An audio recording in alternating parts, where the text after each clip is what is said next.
తర్వాత శుక్రవారం ఢిల్లీలో బీజేపీ హెడ్ ఆఫీస్లో బేబీ పాటిల్కు పార్టీ సభ్యత్వం ఇస్తున్న తరుణ్ చుంగ్ ఎంపీ కే Laxman. So Bharatiya Janata party operation ఆకాష్లో దాదాపుగా మొన్ననే నార్ కర్నూల్ ఎంపీ రామ్లు భారతీయ జనతా పార్టీలో జాయిన్ కావడం అనేది జరిగింది.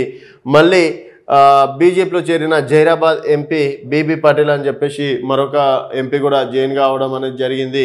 సో ఈ విధంగా ఇంకొక ఇద్దరు ఎంపీలు కూడా త్వరలోనే భారతీయ జనతా పార్టీలోకి రాబోతున్నారని చెప్పేసి కూడా అంటున్నారు.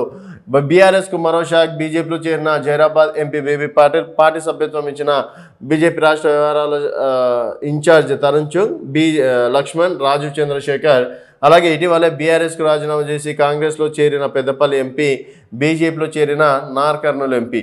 సో ఇక్కడ పెద్దపల్లి ఎంపీ కాంగ్రెస్ పార్టీలో చేరారు, నార్ కర్నూల్ ఎంపీ ఏమో భారతీయ జనతా పార్టీలో చేరారు.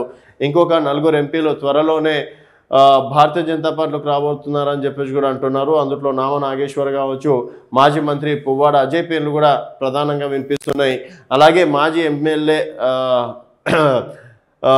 ఎమ్మెల్యే హుజూర్ నగర్ మాజీ ఎమ్మెల్యే సైదిరెడ్డి కూడా భారతీయ జనతా పార్టీలోకి రాబోతున్నారని చెప్పేసి కూడా అంటున్నారు. సో మొత్తానికి భారతీయ జనతా పార్టీ 10 ఎంపీ స్థానాలు గెలవడమే లక్ష్యంగా ఎక్కడెక్కడైతే పార్టీ బలహీనంగా ఉందో అక్కడ కీలక నేతలను కూడా చేర్చుకునే ప్రయత్నం చేస్తున్నారు. సో ఇప్పుడు జైరాబాద్లో చూసుకున్నట్టయితే ఒక రకంగా పార్టీకి అక్కడ సరైన నాయకుడు అంటే ఎంపీ క్యాండిడేట్ ఆ రేంజ్లో లేడని చెప్పేసి కూడా చెప్పుకోవచ్చు. సో అదే తరుణంలో బీఆర్ఎస్ పార్టీ ఎంపీని ఇక్కడ తీసుకోవడం, తర్వాత నార్ కర్నూల్లో రామ్లను తీసుకోవడం, నెక్స్ట్ ఖమ్మం అలాగే నల్గొండ ఈ 2 జిల్లాలపైన కూడా దృష్టి పెడుతుంది. సో ఇక్కడ కూడా కీలక నేతలని, బీఆర్ఎస్ కీలక నేతలని, అవసరమైతే కాంగ్రెస్లో ఉన్నటువంటి కీలక నేతలను కూడా బీజేపీ ఆపరేషన్ ఆకాష్లో భాగంగా తీసుకునే ప్రయత్నం చేస్తుందని చెప్పేసి కూడా ఈ సందర్భంగా చెప్పుకోవచ్చు. సో ఇక్కడ కాంగ్రెస్ పార్టీలో రీసెంట్గా పెద్దపల్లి ఎంపీ జాయిన్ కావడం అనేది జరిగింది. ఇప్పుడు భారతీయ జనతా పార్టీలో 2 ఎంపీలు ప్రస్తుతానికి జాయిన్ కావడం అనేది జరిగింది. సో ఇంకొక వార్త ఏంటంటే జీరో కరెంట్ బిల్ షురు. సో కాంగ్రెస్ పార్టీ ఇచ్చినటువంటి 6 గ్యారెంటీల్లో 3వ గ్యారెంటీ జీరో కరెంట్ అంటే మహిళలకి అంటే ఉచిత 200 యూనిట్ల వరకు ఫ్రీ కరెంట్ ఇస్తామన్నారు. అదేవిధంగా జీరో కరెంట్ కూడా నిన్నటి నుంచి షురు అయిందని చెప్పేసి కూడా చెప్పుకోవచ్చు. గృహజ్యోతి పథకం అమలు జిల్లాలో ప్రారంభించిన మంత్రులు.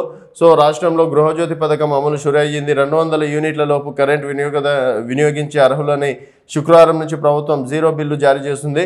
రాష్ట్ర వ్యాప్తంగా సుదరన్ నార్థన్ డిస్కౌంట్ పరిధిలో 33 జిల్లాల్లో దాదాపుగా 39.9 లక్షల మంది వినియోగదారులకు జీరో బిల్లింగ్ ప్రక్రియ చేపట్టారు. రాష్ట్ర వ్యాప్తంగా శుక్రవారం ఉదయం 6 గంటల నుంచే విద్యుత్ పంపిణీ సంస్థల సిబ్బంది, అధికారులు విద్యుత్ మీటర్లు రీడర్లు ఇంటికి వెళ్ళి విద్యుత్ బిల్లులు జారీ చేశారు. మొదటిసారి జీరో బిల్లు అందుకున్న వినియోగదారులు సంతోషం వ్యక్తం చేశారని చెప్పేసి కూడా చెప్పుకోవచ్చు. శుక్రవారం మహబూబాబాద్ జిల్లా గంగా